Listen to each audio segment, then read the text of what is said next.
Bhagwan. When Rabbi Burnham lay dying, his wife burst into tears. He said, "What are you crying for? My whole life was only that I might learn how to die."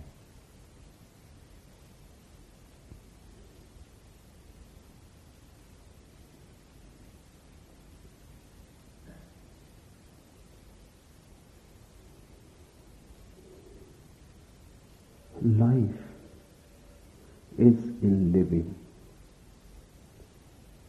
It is not a thing. It is a process. There is no way to attain to life except by living it, except being alive, flowing, streaming with it. If you are seeking the meaning of life in some dogma, in some philosophy, in some theology, that is the sure way to miss life and meaning both. A life is not somewhere waiting for you. It is happening in you. It is not in future as a goal to be arrived. It is here now, this very moment, in your breathing, circulating in your blood, beating in your heart. Whatsoever you are is your life. And if you start seeking meaning somewhere else, you will miss it. And man has done that for centuries. Concepts have become very important. Explanations have become very important. And the real is completely forgotten. We don't look to that which is already here. We want rationalization. I have heard a very beautiful story. Some years ago, a successful American had a serious identity crisis. He sought help from psychiatrists, but nothing came of it, for there was none who could tell him the meaning of life, which is what he wanted to know. By and by he learned of a venerable and incredibly wise guru who lived in a mysterious and most inaccessible region of the Himalayas. Only that guru, he came to believe, would tell him what life means and what his role in it ought to be. So he sold all his worldly possessions and began his search for the all-knowing guru. He spent 8 years wandering from village to village throughout the Himalayas in an effort to find him. And then one day he chanced upon a shepherd who told him where the guru lived and how to reach the place. It took him almost a year to find him, but he eventually did. There he came upon his guru, who was indeed venerable, in fact, well over 100 years old. The guru consented to help him, especially when he learned of all the sacrifices the man made towards this end. "What can I do for you, my son?" asked the guru. "I need to know the meaning of life," said the man. To this the guru replied without hesitation, "Life," he said, "is a river without end." "A river without end?" said the man in a startled surprise. "After coming all this way to find you, all you have to tell me is that life is a river without end?" The guru was shaken, shocked. He became very angry and he said, "You mean it is not?"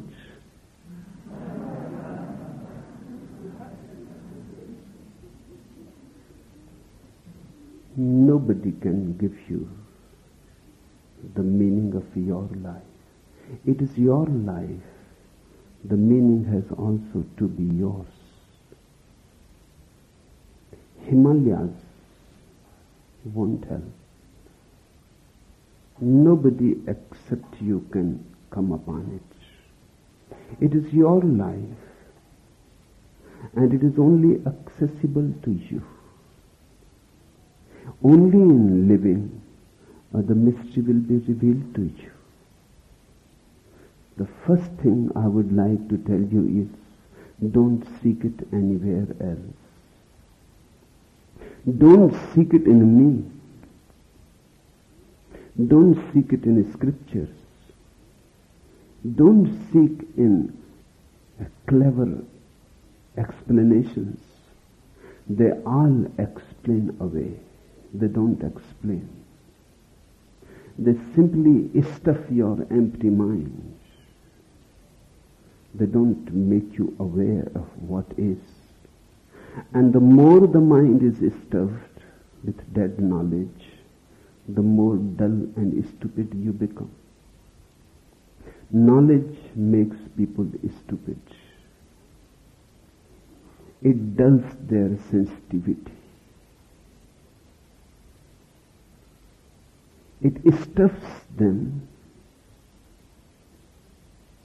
It becomes a weight on them. It strengthens their ego, but it does not give light, and it does not show you the way. It is not possible. Life is already there, bubbling within you. It can be contacted only there. The temple is not outside. You are the shrine of it. So the first thing to remember, if you want to know what life is, never seek it without. Never try to find out from somebody else. The meaning cannot be transferred that way. And the greatest masters have never said anything about life. They have always thrown you back to yourself. The second thing to remember, once you know what life is, you will know what death is. Because death is also the part of the same process. Ordinarily we think death comes at the end. Ordinarily we think death is against life. Ordinarily we think death is the enemy. Death is not the enemy. And if you think death as the enemy, it simply shows you have not been able to know what life is. Death and life are two polarities of the same energy, of the same phenomenon. The tide and the ebb, the day and the night, the summer and winter, they are not separate and not opposites, not contraries, they are complementaries. Death is not the end of life. In fact, it is a completion of one life. The crescendo of one life. The climax, the final. But once you know your life and its process, then you understand what death is. Death is an organic, integral part of life. And it is very friendly to life. Without it, life cannot exist. It exists because of death. Death gives the background. Death is in fact a process of renewal. And death also happens each moment as life happens, because the renewal is needed each moment. The moment you breathe in, And the moment you breathe out, both are happening. Breathing in, life happens. Breathing out, death happens. That's why when a child is born, the first thing he is going to do is to breathe in. Then life starts. And the last thing, when an old man is dying, will be he breathes out. Life departs. Breathing out is death, breathing in is life. And both are like two wheels of a bullock cart. You live by breathing in as much as you live by breathing out. The breathing out is part of breathing in. You cannot breathe in if you stop breathing out. You cannot live if you stop dying. The man who has understood what his life is allows death to happen. He welcomes. He dies each moment, and each moment he is resurrected. His cross and his resurrection are continuously happening as a process. He dies to the past each moment, and he is again and again born into the future. If you look into life, you will be able to know what death is. If you understand what death is, only then you are able to understand what life is. They are organic. Ordinarily, out of fear, we have created a division. We think life is good, death is bad. We think life has to be desired and death to be avoided. We think somehow we have to protect ourselves against death. This absurd idea creates endless miseries in your life. Because a person who protects himself against death becomes incapable of living. He is the person who is afraid of exhaling. Then he cannot inhale. Then he is stuck. Then he simply drags. His life is no more a flow. His life is no more a river. If you really want to live, you have to be ready to die. Who is afraid of death in you? Life is afraid of death. It is not possible. How life can be afraid of its own integral process? Something else is afraid in you. The ego is afraid in you. Life and death are not opposites. Ego and death are opposites. Life and death are not opposites. Ego and life are opposites. Ego is against both life and death.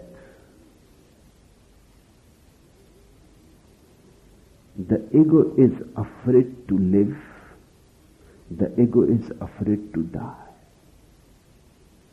It is afraid to live because each effort, each step towards life brings death closer. If you live, you are coming closer to die. The ego is afraid to die, hence it is afraid to live also. The ego simply drags.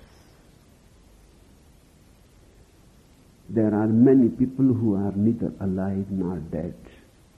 This is worse than anything. A man who is fully alive is full of death also. That is the meaning of Jesus on cross. It has not been really understood. Jesus carrying his own cross. And he says to his disciples, you will have to carry your own cross. The meaning of Jesus carrying his own cross is nothing but this, very simple. that everybody has to carry his death continuously. And everybody has to die each moment. Everybody has to be on the cross, because that is the only way to live fully, totally. Whenever you come to a total moment of aliveness, suddenly you will see death also there. In love it happens. In love, life comes to a climax. And hence people are afraid of love. I have been continuously surprised by people who come to me and say they are afraid of love. What is the fear of love? Because when you really love somebody, your ego starts slipping and melting. You cannot love with the ego. The ego becomes a barrier, and you would like to drop the barrier. And the ego says, this is going to be a death. Beware. The death of the ego is not your death. The death of the ego is really your possibility to live. The ego is just a dead crust around you. It has to be broken and thrown away. It naturally comes into being. Just as a traveler passes, dust collects on his clothes, on his body. And he has to take a bath to get rid of the dust. As we move in time, dust collects of experiences, of knowledge, of lived life, of past. That dust becomes our ego. Accumulated, it becomes a crust around you. It has to be broken and thrown away. One has to take a bath continuously, every day, in fact every moment, so that this crust never becomes a prison. The ego is afraid to love, because in love life comes to a peak. But whenever there is a peak of life, there is also a peak of death. They go together. In love, you die and you are reborn. The same happens when you come to meditate or to pray, or when you come to a master to surrender. The ego creates all sorts of difficulties, rationalizations, not to surrender. Think about it, brood about it, be clever about it. When you come to a master again, the ego becomes suspicious, doubtful, creates anxiety. Again you are coming to life, to a flame, where death will also be as much alive as life. Let it be remembered that death and life both become a flame together. They are never separate. If you are very, very minimally alive, at the minimum, then you can see death and life separate. The closer you come to the peak, they start coming closer. At the very apex, they meet and become one. In love, in meditation, in trust, in prayer, wherever life becomes total, death is there. Without death, life cannot become total. But the ego always thinks in divisions, in dualities. It divides everything. Existence is indivisible. It cannot be divided. You were a child, then you became young. Can you demark the line when you became young? Can you demark the point in time where suddenly you were no more a child and you became young? One day you become old. Can you demark the line when you became old? Processes cannot be demarked. Exactly the same happens when you are born. Can you demark when you are born, when life really starts? Does it start when the child starts breathing? And the doctor spanks the child and the child starts breathing. Then life is born? Or when the child got into the womb, the mother became pregnant, the child was conceived, then life started.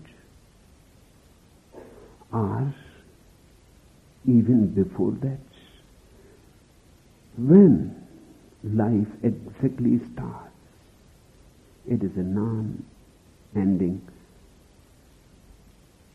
and a process of no beginning. It never starts. When a person is dead, when the breathing stops, then a person is dead. Many yogis have proved it now on scientific grounds that they can stop breathing and they are still alive and they can come back. So stopping of the breathing cannot be the end. Where life ends, it never ends anywhere. It never begins anywhere. We are involved in eternity. We have been here since the very beginning, if there was any beginning. And we will be here. We are going to be here to the very end, if there is going to be any end. In fact, there cannot be any beginning and there cannot be any end. We are life. Forms change. Bodies change. Minds change. And what we call life is just an identification with a certain body, with a certain mind, with a certain attitude. What we call death is nothing but getting out of that form, out of that body, out of that concept. You change houses. If you get too much identified with one house, then changing the house will be very painful.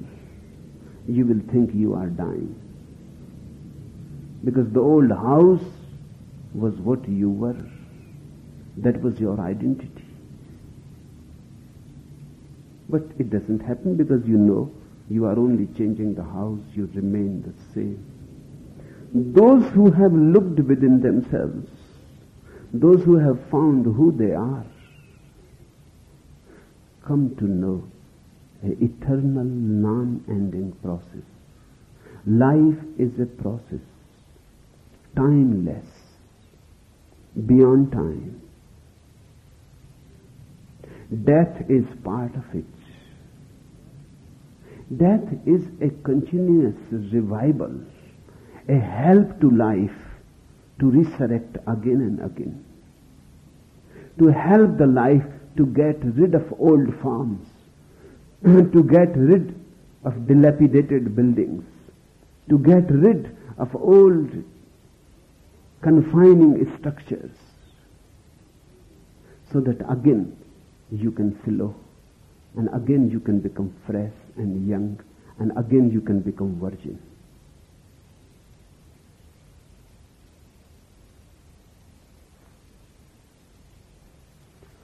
I have heard a man was browsing through an antique shop near Mount Vernon and ran across a rather ancient looking axe. "That's a mighty old axe you have there," he said to the shop owner. "Yes," said the man, "it once belonged to George Washington." "Really?" said the customer.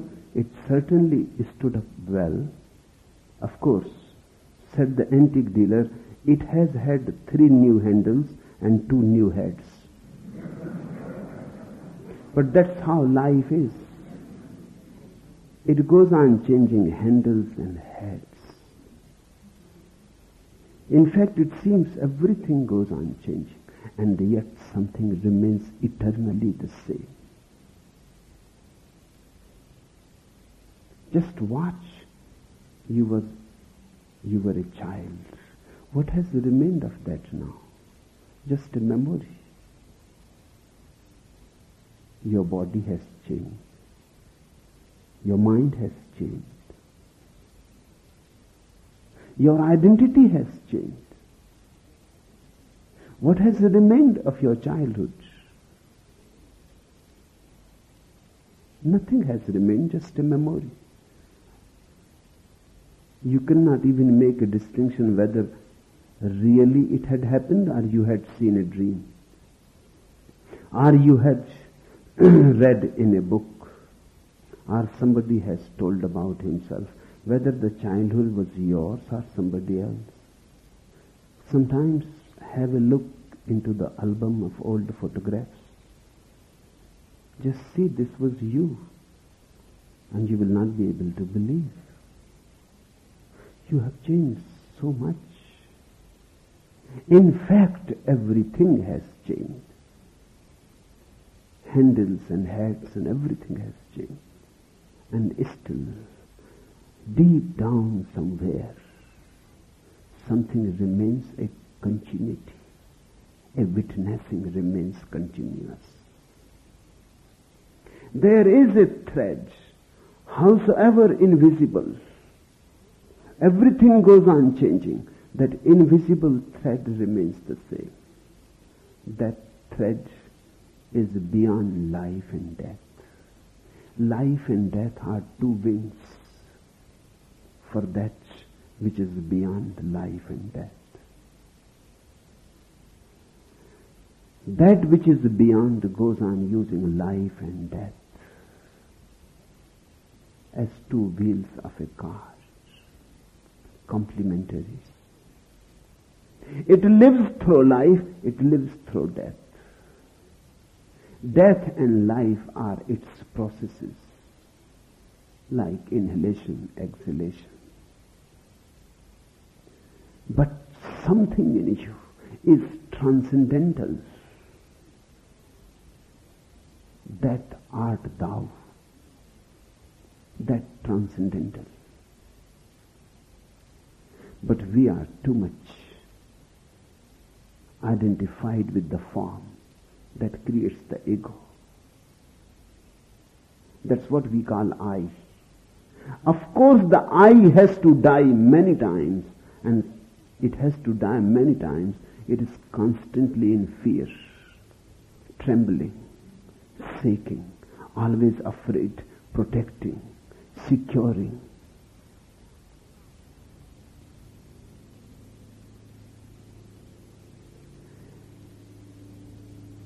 A Sufi mystic knocked at the door of a very rich man.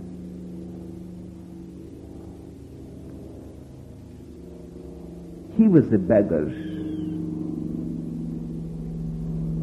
and he wanted nothing but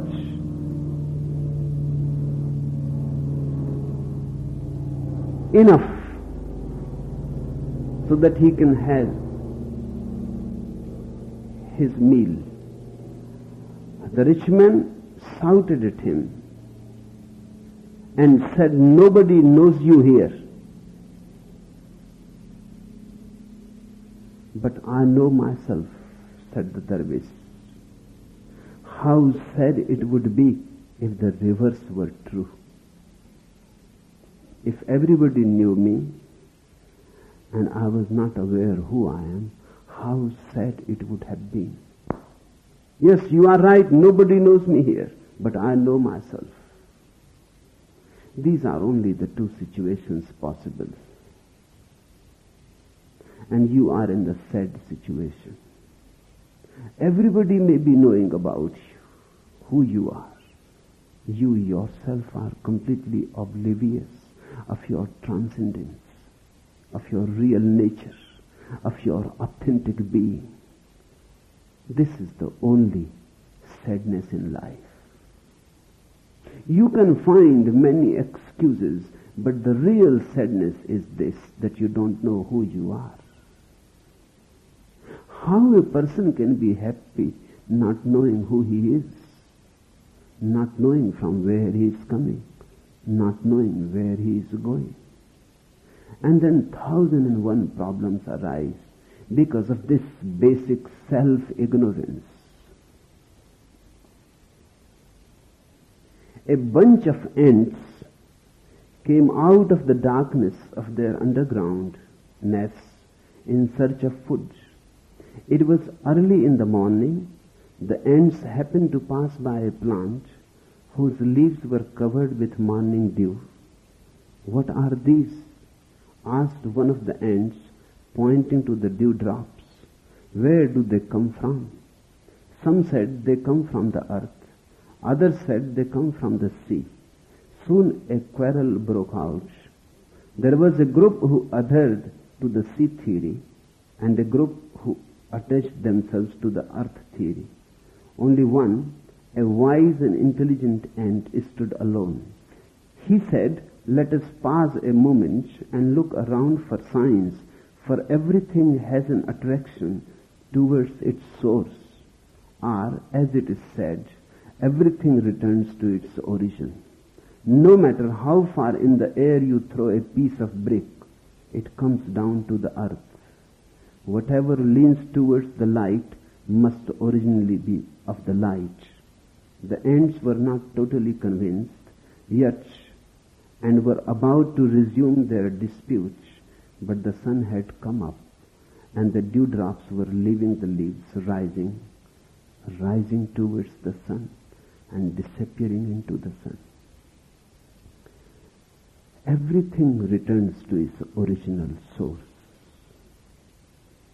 has to return to its original source.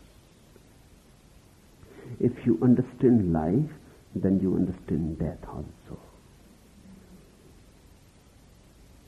Life is a forgetfulness of the original source, and death is again a remembrance. Life is going away from the original source, death is coming back home. Death is not ugly, death is beautiful. But death is beautiful only for those who have lived their life unhindered, uninhibited, unsuppressed. Death is beautiful only for those who have lived their life beautifully, who have not been afraid to live, who have been courageous to live, who loved, who danced, who celebrated. Death becomes the ultimate celebration if your life is a celebration.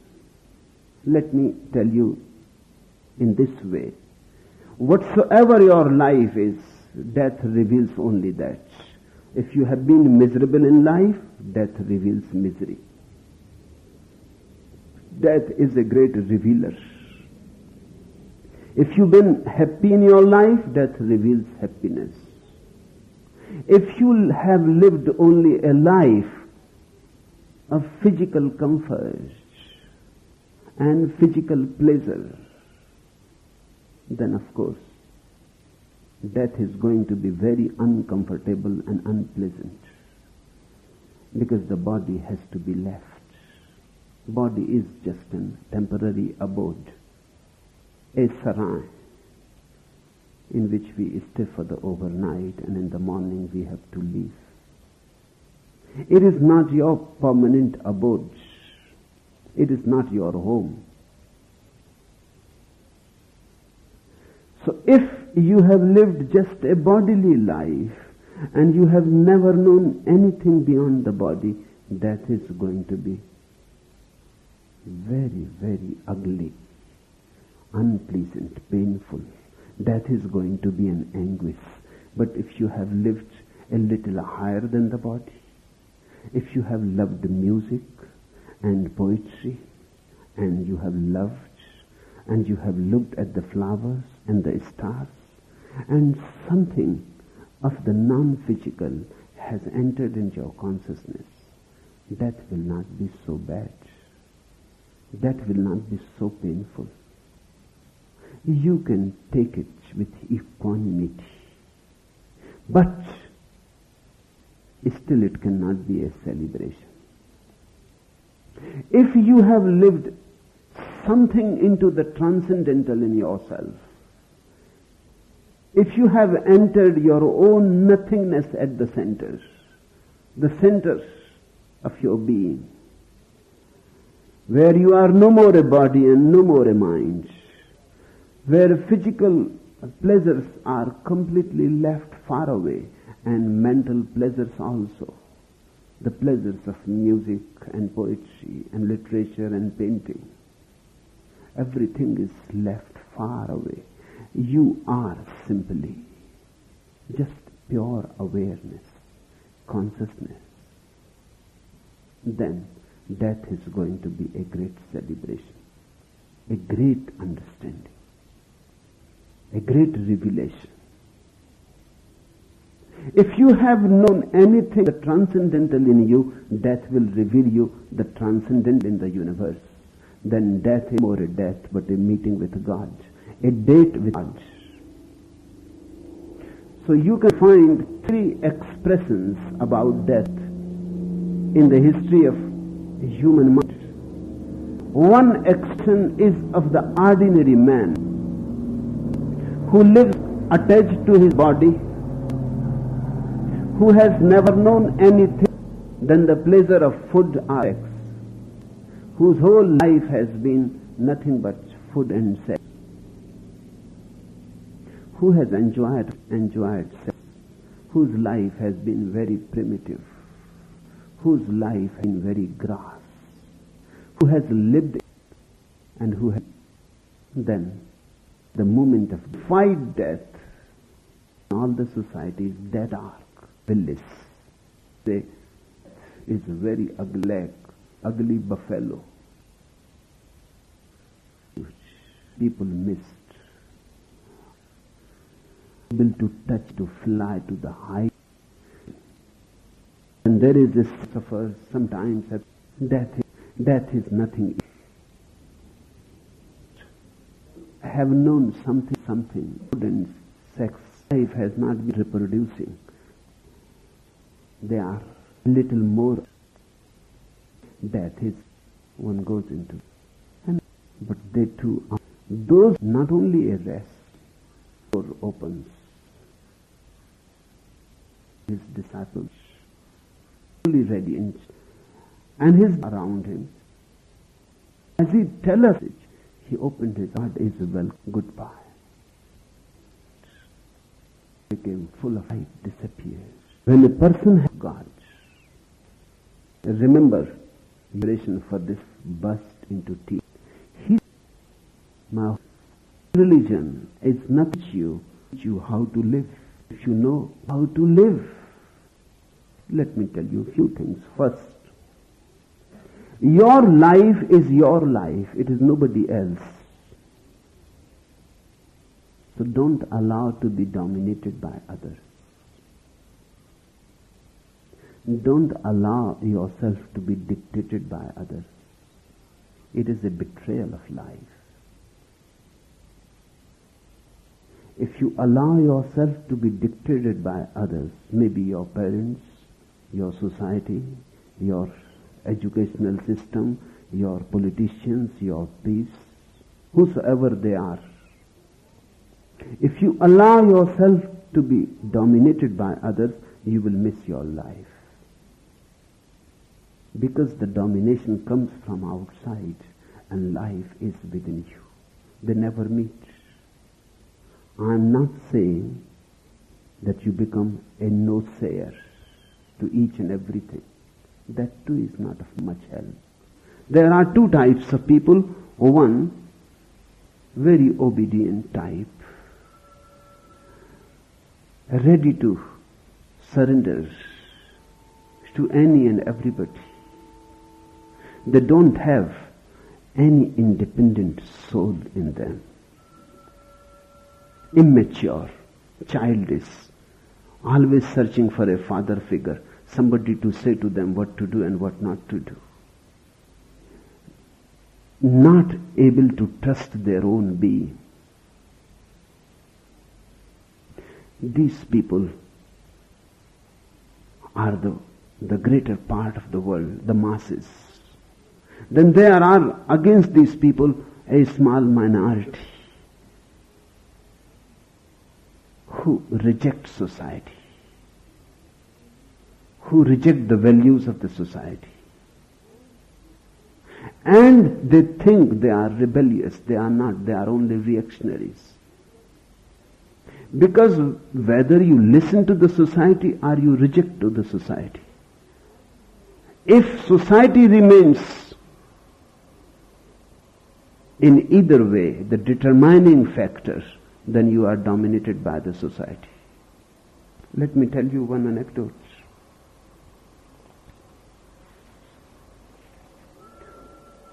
Once Mullah Nasruddin had been away for a while and arrived back in town wearing a long beard. His friends naturally kidded him about the beard and asked him how he happened to acquire the fur piece. The mullah with the beard began to complain and curse the thing in no uncertain terms.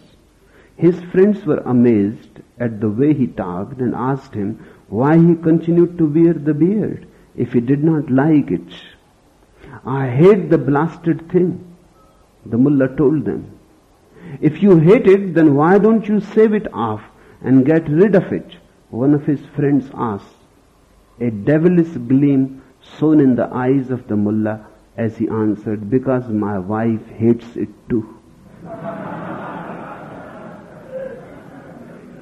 But that does not make you free.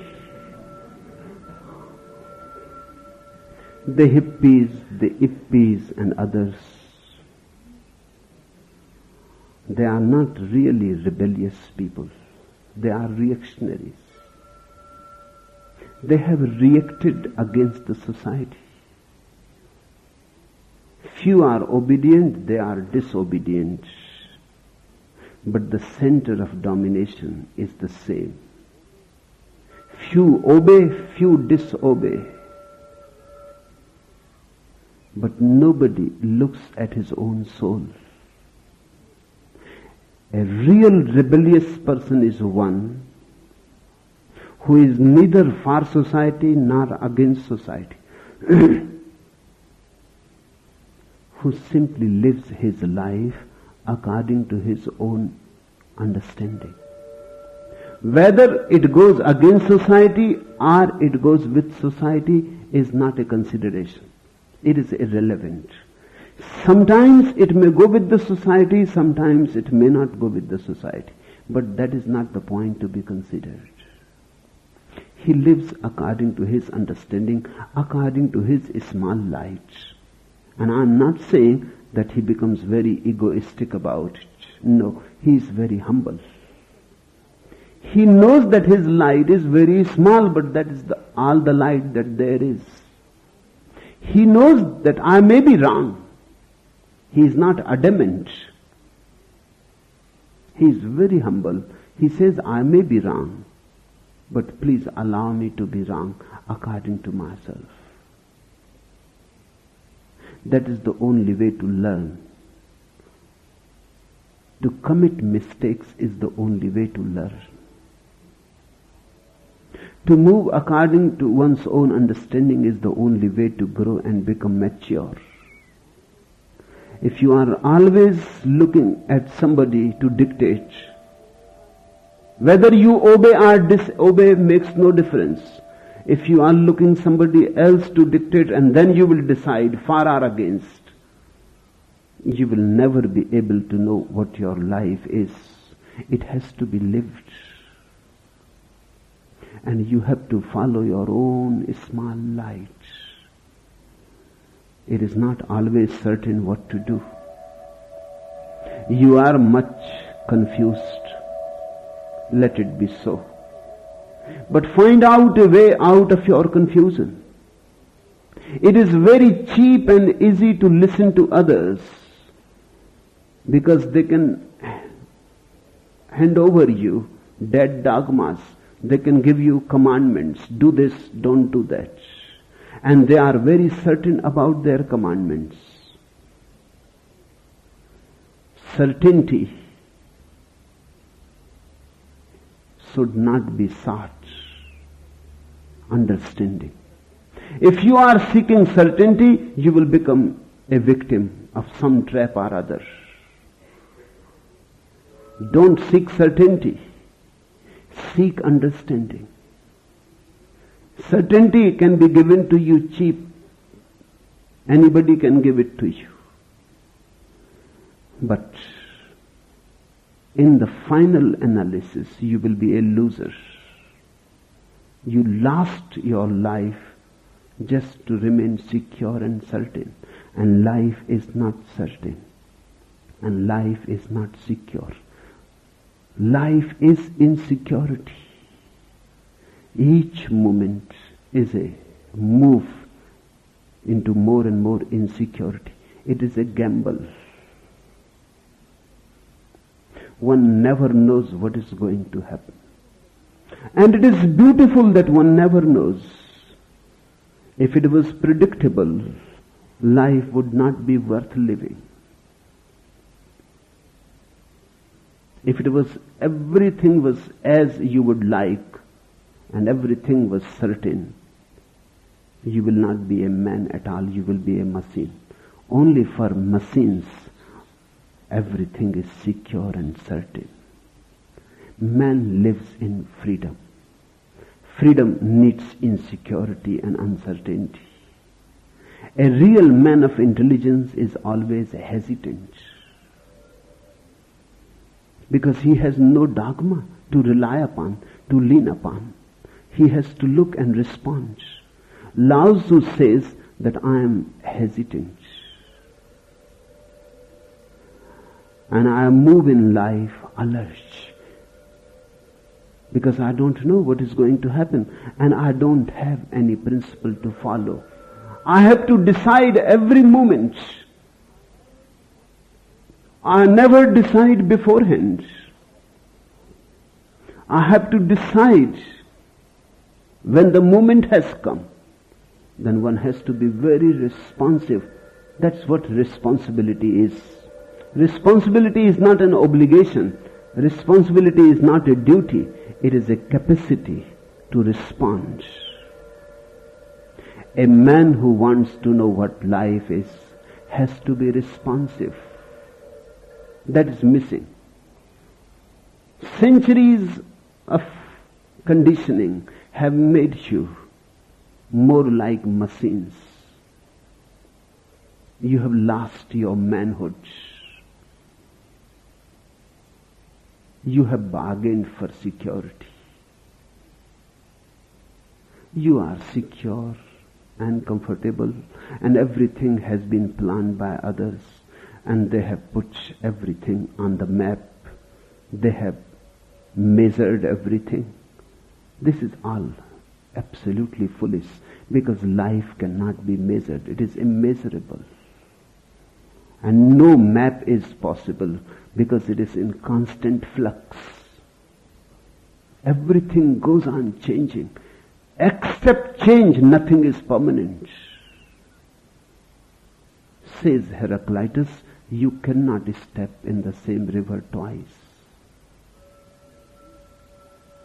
And the ways of life are very zigzag. The way of life is not like a track of a railway train. No, it does not run on tracks. And that's the beauty of it, the glory of it, the poetry of it, the music of it, that it is always a surprise. If you are seeking for security, certainty, your eyes will become closed. And you will be less and less surprised. And you will lose the capacity to wonder. Once you lose the capacity to wonder, you have lost a religion. A religion is the opening of your wondering heart. Religion is a receptivity for the mysterious that surrounds us. Don't seek security. Don't seek advice how to live your life. People come to me, they say, Bhagwan, say to us how we should live our lives. You are not interested in knowing what life is. You are more interested to make a fixed pattern. You are more interested to kill life than to live it. You want a discipline to be imposed on you. And there are, of course, priests and politicians all over the world who are ready, just sitting for you. Come to them and they are ready to impose their disciplines on you. They enjoy that power that comes through imposing your own ideas upon others. I'm not here for that. I'm here to help you to become free. And when I say I'm here to help you to become free, I am included. I am to help you to become free of me also. My sannyas is a very paradoxical thing. You surrender to me in order to become free. I accept you and initiate you into sannyas to help you to become absolutely free of every dogma, of every scripture, of every philosophy. And I am included in it. Sannyas is as paradoxical, should be, as life itself is. Then it is alive. So the first thing, don't ask anybody how you should live your life. Life is so precious. Live it. I am not saying that you will not commit mistakes. You will commit. Remember only one thing, don't commit the same mistakes again and again. That's enough. If you can find a new mistake every day, commit it. But don't repeat mistakes. But that is foolish. A man who can find new mistakes to commit will be growing continuously. And that is the only way to learn. That is the only way to come to your own inner light. I have heard it is said,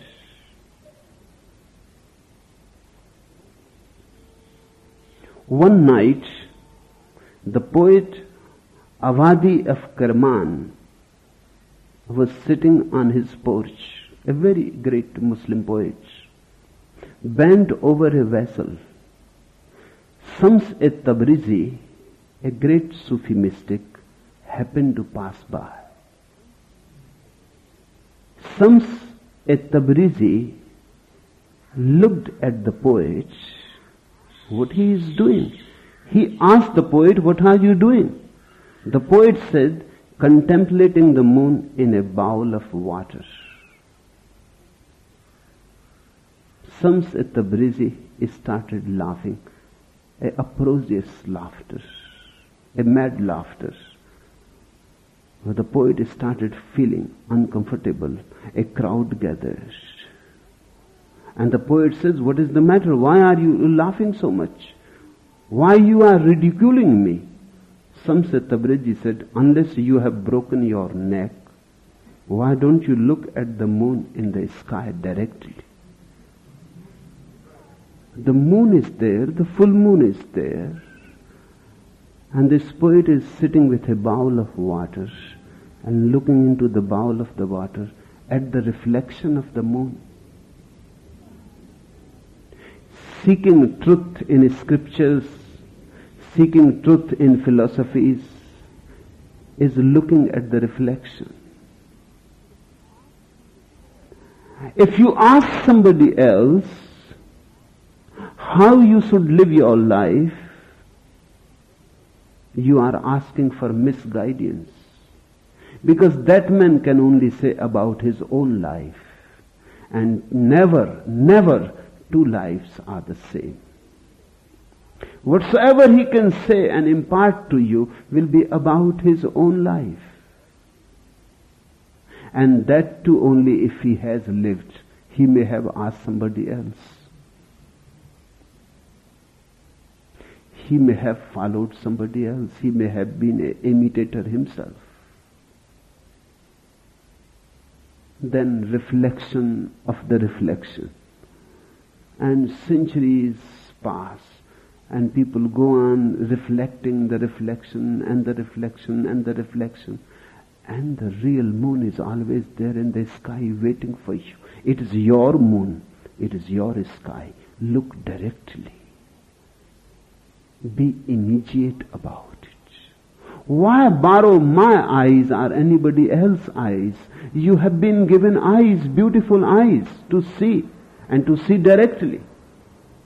Why borrow understanding from anybody? Remember, it may be understanding to me. The moment you borrow, it becomes knowledge to you. It is no more understanding. Understanding is only that which has been experienced by the person himself. It may be understanding for me if I have looked at the moon. But the moment I say it to you, it becomes knowledge. It is no more understanding. Then it is just verbal.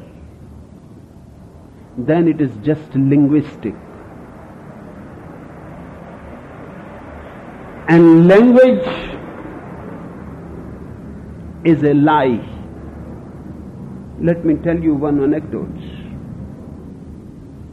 A chicken farmer, dissatisfied with the productivity of his flock, decided to use a bit of psychology on his hens. Accordingly, he purchased a gay-colored talking parrot and placed him in the barnyard. Sure enough, the hens took to the handsome stranger immediately, pointed out the best tidbits for him to eat with joyous clucks, and generally followed him around like a bevy of teenage girls following a new singing star sensation. To the delight of the farmer, even their egg-laying capabilities improved. The barnyard rooster, naturally jealous of being ignored by his harem, set upon the attractive interloper, assailed him with beak and claws, pulling out one green or red feather after the other, whereupon the intimidated parrot cried out in trepidation, "Desist, sir, I beg of you, desist. After all, I am only here in the capacity of a language professor." Many people live their life as language professors. That is the falsest kind of life. Reality needs no language. It is available to you on a non-verbal level. The moon is there. It needs no bowl and no water. It needs no other medium. You have just to look at it. It is a non-verbal communication. The whole life is available. Just you have to learn how to communicate with it non-verbally. That's what meditation is all about. To be in such a space where language does not interfere, where learned concepts don't come in between you and the real. When you love a woman, don't be bothered what others have said about love. That is going to be an interference. You love the woman, the love is there. Forget all that you have learnt about love. Forget all Kinseys and forget all Masters and Johnsons. Forget all Freuds and Jungs. Please don't become a language professor. Just love the woman and let love be there and let love lead you and guide you into its innermost secrets, into its mysteries.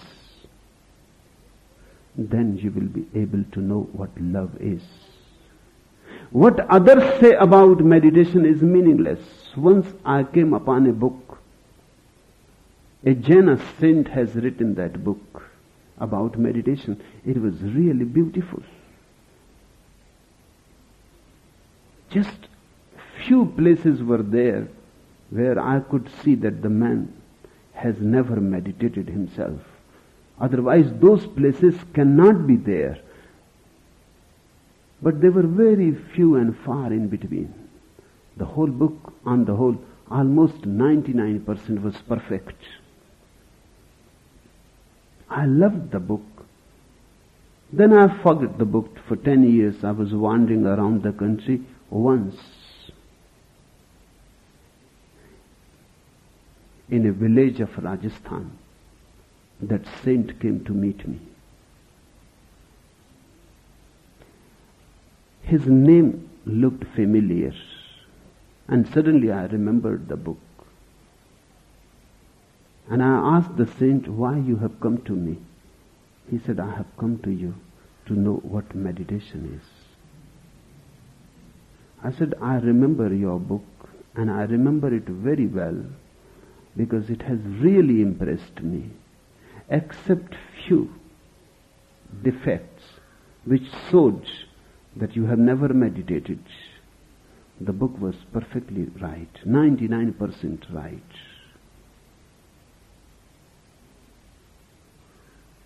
And now you come here to learn about meditation. Have you never meditated? He looked a little embarrassed because his disciples were also there. I said, be frank. Because if you say you know meditation, that I'm not going to talk about it, then finish, you know. There is no need. If you say to me frankly, at least be true once. If you say you have never meditated, only then I can help you towards meditation. It was a bargain, so he has to confess. He said, yes. I have never said it to anybody. I have read many books about meditation, all the old scriptures. And I have been teaching to people, that's why I feel embarrassed before my disciples. I have been teaching meditations to thousands, and I have written books about it, but I have never meditated. Now, you can write books about meditation, never coming across the space what meditation is. You can become so efficient in verbalizing. You can become so clever in abstraction, in intellectual argumentativeness, and you can forget completely that all the time that you have been involved in these intellectual activities is a sheer wastage. I asked the old man, how long you have been interested in meditation? He said, my whole life. He was almost 70. He said, when I was 20, I took sannyas. I became a Jaina monk. And those 50 years since then, I have been reading and thinking about meditation. 50 years thinking and reading and writing about meditation. Even guiding people into meditations. And he has not even tasted once what meditation is. And this is the case with millions of people. They talk about love. They know all the poetries about love. But they have never loved. Or even if they thought they were in love, they were never in love. That was too a heady thing. It was not of the heart. People live and go on missing life. It needs courage. It needs courage to be realistic. It needs courage to move with the life wherever it leads. The paths are uncharted. There exists no map. One has to go into the unknown. Life can be understood only if you are ready to go into the unknown. If you cling to the known, you cling to the mind, and mind is not life. Life is non-mental, non-intellectual, because life is total. Your totality has to be involved in it. You cannot just think about it. Thinking about life is not life. Beware of this aboutism. One goes on thinking about. There are people who think about God. There are people who think about life. People who think about love. People who think about this and that. Mullah Nasruddin became very old and he went to his doctor. And he was looking very weak. And the doctor said, I can say only one thing. You will have to cut your love life to half. The mullah said, okay. Which half? Talking about it or thinking about it? That's all.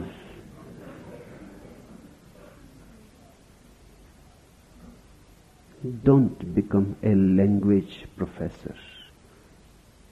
Don't become a parrot. Parrots are language professors. They live in words, concepts, theories, theologies. And life goes on passing, is slipping out of the hands.